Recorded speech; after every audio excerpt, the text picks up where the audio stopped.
Bonjour à tous, bienvenue, merci pour votre présence à l'aéroport Toulouse-Blagnac pour cette 12e édition, et oui, le temps passe, de l'Aéroforum, qui réunit chaque année à Toulouse, en Occitanie, la filière aéronautique, et plus particulièrement la supply chain, ainsi que les mondes économiques et académiques. La tribune accélère, et je souhaitais vous partager les dernières actualités du groupe CMA Média, duquel la tribune fait partie depuis 2023. Les voici en images. Bonjour à tous, bonjour à tous. Bon réveil des Européennes, bien sûr. On est ce lien-là, présent ici, sous cette forme-là, sous cette forme aussi. On est ce lien pour elle. Pour moi. Pour nous. Nous sommes un lien vers l'information, qu'elle vienne de l'autre bout du monde ou du coin de la rue. Un lien entre lui Et moi. Un lien vers les émotions qui se partagent et les réactions qui s'échangent.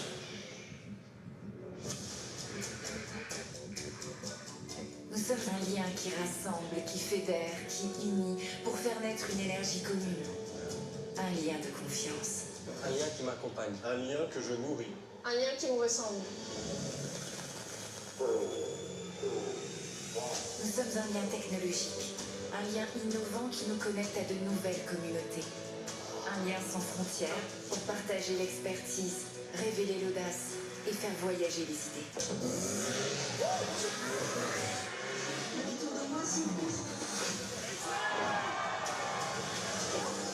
Être un lien pour moi, pour elle, pour lui. Nous sommes un lien vers les plateformes.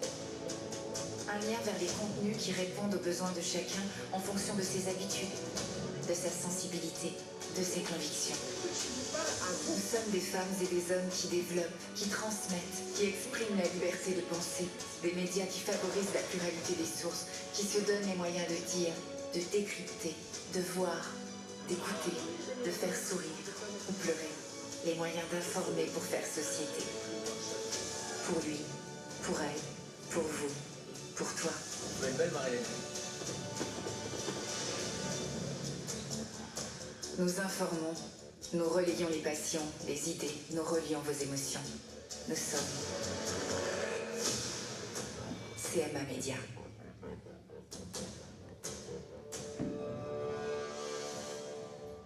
Alors, CMA Média rassemble aujourd'hui un pôle presse avec la Provence, Corse Matin, la Tribune Dimanche, un pôle audiovisuel avec BFM TV, RMC, Brut et leurs filiales, et des participations au sein de M6. C'est donc un groupe d'à peu près 3000 collaborateurs présents en télévision, en radio, en digital, en événementiel, en print, avec pour valeur l'innovation, l'envie de relier les mondes et la proximité. Notre ambition aujourd'hui est aussi de renforcer nos positions sur les secteurs aéronautique et spatial et de bâtir un leader de l'information aéronautique, aérospatiale et défense avec l'arrivée dans le groupe du média référent sur ces secteurs, Air et Cosmos. Air et Cosmos, c'est un magazine diffusé à 40 000 exemplaires que vous connaissez tous et que vous devriez découvrir parce qu'on les attend. 6 hors-séries par an, plus d'1 million de visiteurs uniques sur le digital, 600 000 abonnés sur les réseaux sociaux, une newsletter diffusée à 40 000 exemplaires et bientôt la présence sur les événements aéronautiques et espace La Tribune, aujourd'hui sur l'Aéroforum, sur le sommet aéronautique et espace de Bordeaux Métropole, donc le 25 novembre, et sur le Paris Air Forum le 11 juin 2026. Donc bienvenue aux équipes Air et Cosmos présentes aujourd'hui à nos côtés. Bienvenue aussi et merci aux différents intervenants de l'Aéroforum qui prendront la parole tout au long de cette matinée sur le thème « Turbulence mondiale, réponse européenne, l'aéronautique à l'épreuve de la souveraineté ». Merci aux partenaires qui, au-delà de leur contribution à la réalisation de cet événement depuis 12 ans, s'inscrivent en soutien de la filière. La Banque populaire occitane, le Conseil régional Occitanie-Pyrénées-Méditerranée, SILAD, Expléo, l'IRDI, Oclins, Thales, Sphérea, Toulouse Métropole. Merci aux membres de notre comité de pilotage, c'est un petit peu long, mais je les cite. Christian Cornille, président du groupe Mecacrom, Corinne Dagrin, présidente de IRDI Capital Investissement, Didier Katzenmayer, directeur aux affaires industrielles d'Airbus Opération et président de l'UIMM Occitanie. Thierry Quillet, délégué général adjoint au GIFAS. Frédéric Lescure, président de Socomor. Philippe Robardet, vice-président du conseil d'administration de Sogeclair. Et Sabine Tertre, présidente d'Air Support. Je voulais enfin remercier Philippe Crébassa, président de l'aéroport Toulouse-Blagnac, qui nous accueille aujourd'hui. Un grand merci encore à tous et je vous souhaite un très bon Aéroforum 2025. Merci. Merci Sandrine, on vous applaudit. Et justement, pour lancer cette 12e édition, j'invite notre hôte à nous rejoindre sur scène. Voici Philippe Crébassa, président du directoire de l'aéroport Toulouse-Blagnac. Sous vos applaudissements, mesdames, messieurs.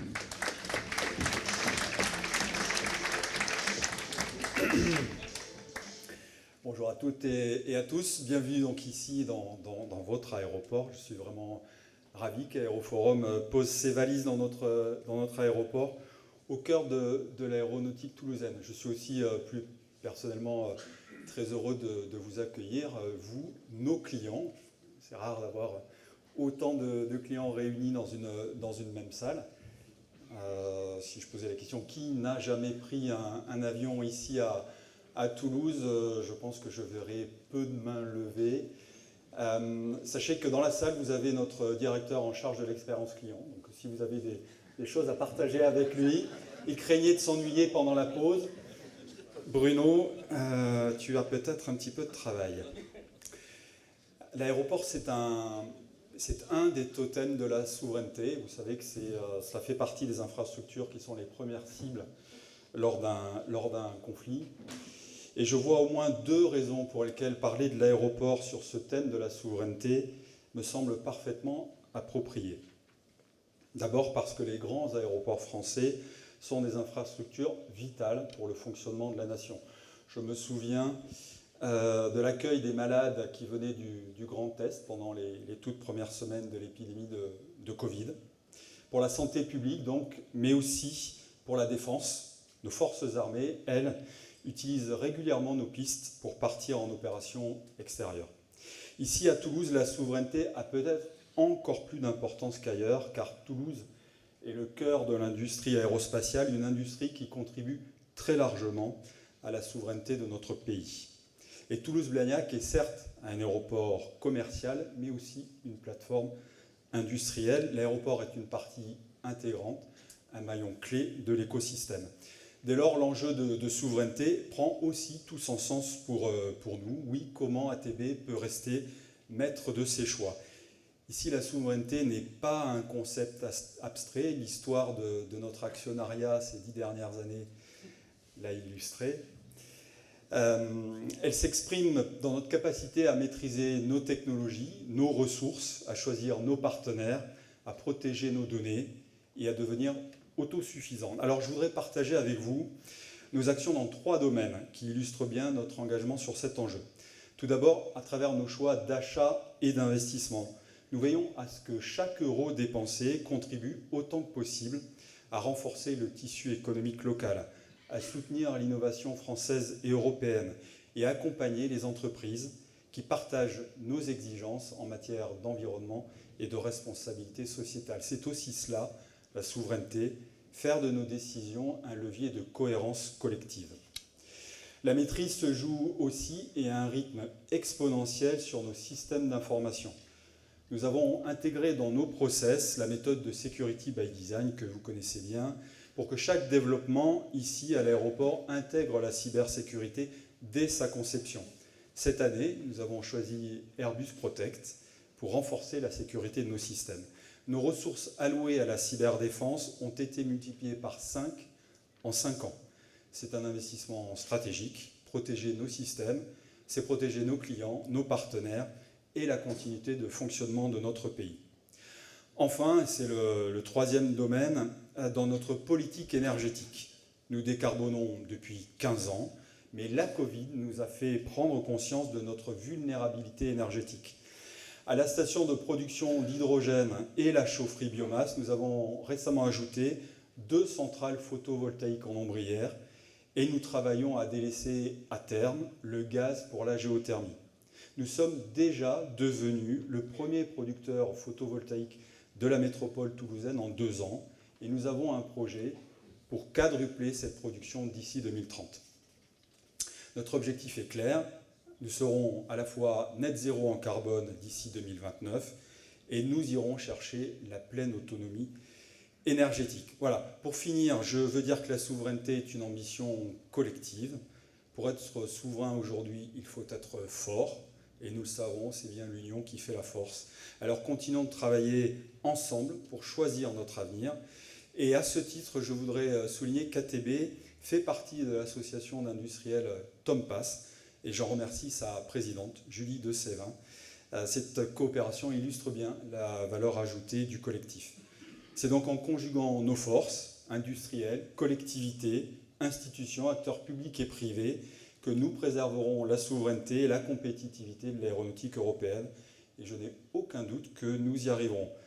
Je remercie les organisateurs d'avoir choisi le site de l'aéroport, et en particulier Sandrine, et vous, les participants, pour faire vivre ce temps d'échange ce matin. Je vous souhaite un excellent forum. Merci. Merci Philippe Crébassa. Nous accueillons à présent Agnès Plagneux-Bertrand, vice-présidente de Toulouse Métropole, chargée de l'industrie et de l'économie productive.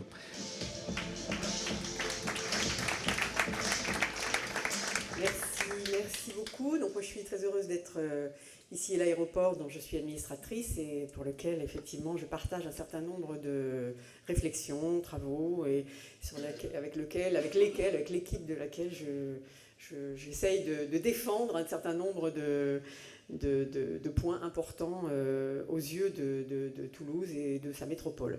Alors, d'abord, je voudrais excuser Jean-Luc Moudin qui n'a pas pu être là, mais qui m'a demandé de le représenter, et vous dire combien je suis fière et heureuse de pouvoir vous parler aujourd'hui et de défendre et de comprendre tous ensemble quel rôle peut jouer Toulouse finalement dans cet enjeu de souveraineté et dans cette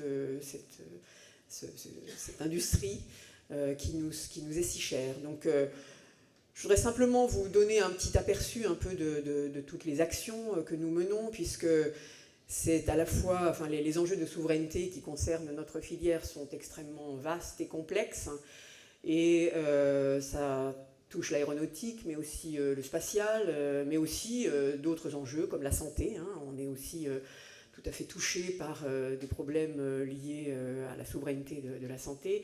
Et tous ces sujets, nous avons décidé au niveau de Toulouse et de la métropole de les défendre, de pouvoir organiser la ville de telle sorte que nous puissions continuer à développer tous ces secteurs. Alors, nous avons organisé notre tissu physique, notre foncier, pour préserver des espaces dans lesquels nous permettons à des entreprises de venir se développer, y compris des entreprises industrielles, ce qui n'est pas si fréquent. On a la possibilité à Toulouse de pouvoir développer des activités pondéreuses avec des besoins d'espace importants. Et nous les conservons, notamment autour de l'aéroport, mais aussi autour de Montaudran, autour de Francazal, puisque nous avons racheté l'emprise foncière autour de l'aéroport il y a déjà 6 ans. Et nous aménageons tous ces espaces pour permettre finalement le développement de cette industrie, de tous ces aspects de l'industrie. Alors nous avons aussi un certain nombre d'autres actions, notamment autour du tissu de la recherche. Nous finançons, mais aux côtés de la région et en partenariat étroit et tout à fait harmonisé, un certain nombre d'axes sur la recherche pour lequel nous considérons qu'effectivement le tissu de recherche prépare l'innovation de demain, prépare le ressourcement technologique de demain. Il est très important que nous maintenions cette richesse de la recherche de l'université à Toulouse, mais aussi des écoles d'ingénieurs. Vous savez qu'on est très fiers d'avoir des grandes écoles d'ingénieurs qui préparent nos futurs salariés, nos futurs innovateurs, et que nous allons, on espère, accueillir l'école centrale bientôt à Toulouse, après un combat durement mené pendant 6 ans, et on va vraisemblablement avoir les premières promotions bientôt à Toulouse. Donc c'est un niveau d'excellence sur lequel nous avons aussi œuvré. Voilà, aussi un petit mot sur l'aspect un petit peu vulgarisation, hein, puisque nous avons la Cité de l'Espace, nous avons Aeroscopia que nous soutenons depuis longtemps. C'est des petites graines que l'on sème auprès des jeunes, hein, à qui on explique ce qu'est le monde de l'industrie, ce qu'est le monde de l'aéronautique, ce qu'est le monde du spatial, pour leur donner envie, pour leur faire comprendre que ce sont des secteurs qui font partie de notre vie et que nous espérons pouvoir susciter aussi des vocations. Donc c'est aussi un rôle que l'on se donne. Tous les petits Toulousains peuvent aller gratuitement, dès lors qu'ils sont inscrits à l'école, à la Cité de l'Espace. Donc c'est aussi quelque part des petites graines que nous semons et sur lesquelles nous espérons pouvoir entraîner, y compris des jeunes venant de quartiers pour lesquels on ne pensait pas forcément que ce serait pour eux un avenir possible. Voilà, donc une détermination sans faille auprès du monde industriel. On est là, on aime l'industrie, on essaye de le montrer dans toutes nos actions et on espère que ça va durer le plus longtemps possible. Voilà, merci pour tout ce que vous faites. Merci Agnès Plagneux-Bertrand. J'invite à présent à me rejoindre sur scène Thierry Cotel, conseiller régional de la région Occitanie-Pyrénées-Méditerranée. Il n'est pas interdit de l'applaudir.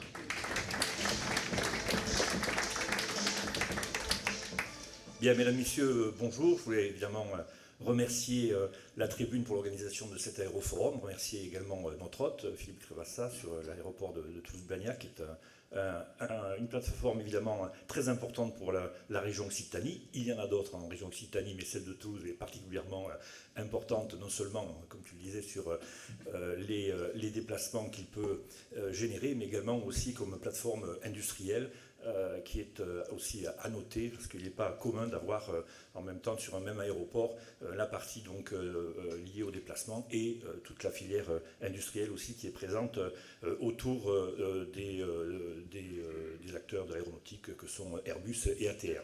Je voulais tout d'abord excuser Carole Delga de ne pas être venue ce matin, mais elle m'a demandé d'apporter évidemment le soutien à cet événement, mais également aussi mettre le focus sur notre industrie aéronautique, qui est une industrie particulièrement forte. Je ne sais pas si vous avez vu récemment, enfin vous avez entendu récemment les débats budgétaires à l'Assemblée nationale, où on ne discute que de réduction de dépenses ou de recettes par la justice fiscale, mais on parle très très peu en réalité de recettes liées à l'industrie, notre industrie que nous avons petit à petit perdue sur l'ensemble du territoire national, et qui fait qu'actuellement, on ne parle pas de ce chiffre suffisamment souvent, qui fait que le déficit commercial de la France est de plus de 80 milliards, alors que d'autres pays européens sont excédentaires. Donc ce chiffre-là, il est important, il est particulièrement important, et il se trouve qu'il serait encore plus négatif si l'industrie aéronautique n'était pas là, et si la région Occitanie était uniquement une région autonome, on serait en excédent commercial d'une manière assez importante, justement parce que notre industrie aéronautique est l'industrie qui fonctionne le mieux actuellement en France. Donc pour nous, cette industrie, elle est importante pour la création d'emplois. Sachez que sur la région Occitanie, nous accueillons entre 45 000 et 50 000 habitants supplémentaires par an, ce qui veut dire trouver entre 20 et 24 000 emplois supplémentaires pour maintenir le taux de chômage au niveau auquel il est à l'heure actuelle. Donc c'est un défi en fait permanent pour nous de la création d'emplois, et l'industrie aéronautique évidemment y participe d'une manière toute particulière. Pour nous, ce n'est pas simplement la question de l'emploi, c'est aussi la question de l'aménagement du territoire.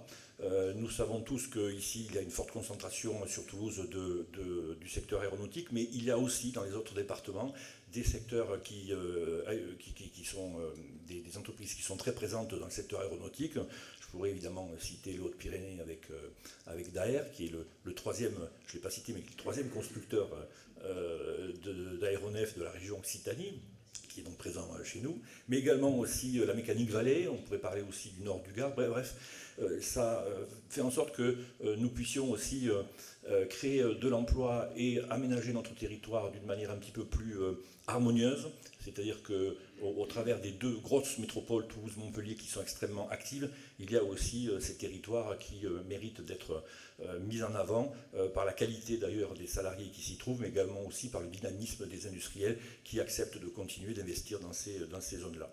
Évidemment, l'aéronautique, pour nous, c'est aussi le soutien avec notre compétence autour des différents enjeux. D'abord, les enjeux de la supply chain, avec la montée en cadence qui est assez de plus en plus importante et qui nécessite un soutien aux entreprises pour leur développement, mais également aussi sur la formation, sur l'innovation, dont nous le faisons aussi, Agnès le disait tout à l'heure, en coopération aussi avec les métropoles, notamment la métropole toulousaine, mais également aussi au service de l'État. Je voulais saluer, Julien Tognola prendra la parole après tout à l'heure, et je voulais signaler et souligner cette capacité que nous avons en fait à travailler ensemble, ce qui n'est pas toujours le cas dans d'autres régions françaises.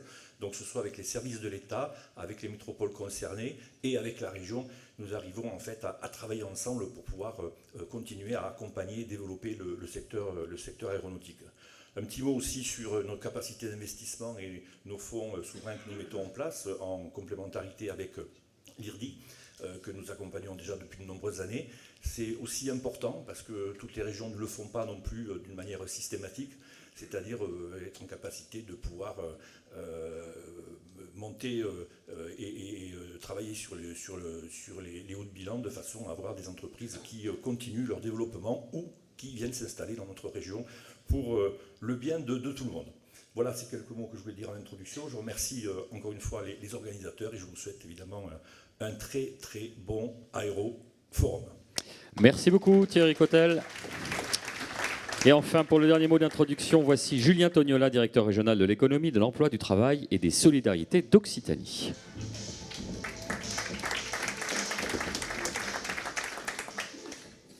Bien, mesdames, messieurs, bonjour. D'abord, merci à la tribune, effectivement, pour cette invitation. Merci également à tous d'être présents pour ce forum. Je voulais commencer par excuser le préfet de région, Pierre-André Durand, qui est retenu par d'autres obligations, mais qui m'a demandé de le représenter ce matin. Alors, si l'État est présent pour ces mots d'introduction, c'est bien sûr pour témoigner, comme mes collègues de la région et de la métropole, le soutien de l'État à cette filière, qui est une filière, Thierry l'a rappelé, qui est extrêmement structurante, à la fois pour l'économie française, mais aussi, bien sûr, pour l'économie régionale, dont elle constitue incontestablement une locomotive. En Occitanie, alors sans vous accabler de chiffres, mais la filière aéronautique, c'est 820 entreprises. C'est effectivement les trois avionneurs qui entraînent l'ensemble de cette filière. C'est 80 000 emplois si on prend l'ensemble de la filière, donc à la fois les donneurs d'ordre et les sous-traitants, hors intérim. Et c'est un chiffre d'affaires de plus de 20 milliards d'euros qui est réalisé en Occitanie. Donc autant dire que c'est vraiment une locomotive très forte pour notre industrie régionale. Et Thierry le disait, on a la chance dans cette région d'avoir une industrie qui continue à créer de l'emploi, plus de 15 000 emplois créés sur les 10 dernières années dans l'industrie. Et naturellement, une bonne partie de ces emplois sont liés à la filière aéronautique. Donc, bien sûr, soutien extrêmement fort de l'État à cette filière. Alors cette filière, elle peut donner l'impression d'être portée par des vents assez favorables en ce moment, avec notamment un marché mondial qui est toujours très, très bien orienté, avec notre entreprise nationale européenne Airbus, dont le leadership semble aujourd'hui très, très affirmé au niveau mondial, mais c'est aussi, et je pense que c'est tout l'intérêt du forum d'aujourd'hui, une filière qui rencontre un certain nombre de défis. Et donc on aura l'occasion de les aborder, défis sur lesquels l'État, les pouvoirs publics en général, tentent d'être au rendez-vous pour accompagner la filière. Alors je ne vais pas être long, mais ces défis, c'est naturellement la décarbonation qui est un enjeu majeur pour la filière, pour la pérennité de cette filière, et l'État assume sa part de risque aux côtés de la filière pour permettre aux investissements de se faire, notamment dans le cadre du CORAC, qui permet de soutenir les grands programmes de la filière, mais aussi aux côtés, c'est peut-être moins connu, aux côtés d'un certain nombre de start-up régionales dont on accompagne les projets de R&D, mais aussi les projets de premières usines. Le deuxième enjeu sur lequel on essaye d'être très présent, c'est celui des compétences. On sait que c'est une condition sine qua non pour la pérennité du développement de cette filière en Occitanie. Les difficultés de recrutement sont dans l'aéronautique comme ailleurs une réalité. Et donc on essaye d'être très, très présent, notamment dans le cadre de France 2030, avec les projets de l'appel à manifestation d'intérêt, compétences et métiers d'avenir. C'est 45 millions d'euros qu'on va investir dans ces projets, à la fois des projets portés par Airbus, par l'Université de Toulouse, également des projets de campus Aéro-Adour sur Tarbes, qui est un troisième projet important. Donc on essaye avec ces moyens de France 2030 d'accompagner les besoins en compétences de la filière qui vont rester importants et qui vont continuer d'évoluer, notamment avec la décarbonation que j'évoquais précédemment. Le troisième enjeu, évidemment, c'est celui qui fait la thématique de la réunion d'aujourd'hui, c'est la question de la souveraineté, avec le durcissement des relations internationales qu'on connaît tous. Et cette souveraineté, elle est plus que jamais une nécessité. Elle peut prendre plusieurs formes. D'abord, la maîtrise des approvisionnements. L'exemple le plus connu, mais c'est loin d'être le seul, c'est celui du titane, sur lequel on essaye, en partenariat avec le GIFAS, de consolider une filière nationale du titane. Il y a des projets tout à fait intéressants dans cette région sur le sujet. Deuxième thématique sur la souveraineté, c'est la cybersécurité, qui est une nécessité aujourd'hui, c'est pas une option. On voit tous les jours des entreprises dont le fonctionnement est bloqué pendant des périodes parfois longues en raison de cyberattaques. L'ANSSI a recensé 4300 événements de sécurité en 2024. C'est un chiffre qui est en augmentation de 15% par rapport à 2023. Et là encore, la filière, le GIFAS avec Air Cyber et l'État avec Cyber PME accompagnent les PME pour qu'elles puissent investir dans les outils qui vont permettre de sécuriser leur système d'information. Et puis une industrie souveraine, c'est aussi une industrie qui reste capable de développer et de produire un avion en totalité à partir des industriels d'une région. Et ça implique des enjeux d'excellence opérationnelle, de montée en cadence aussi. Tout à l'heure, on évoquait le ramp-up, mais aussi d'excellence opérationnelle en prévision des futures générations d'aéronefs. Et moi, je me félicite qu'il y ait déjà 130 entreprises et 200 sites qui soient investis dans la démarche Aéro-Excellence qui est portée par l'association Space, qui est une émanation du GIFAS.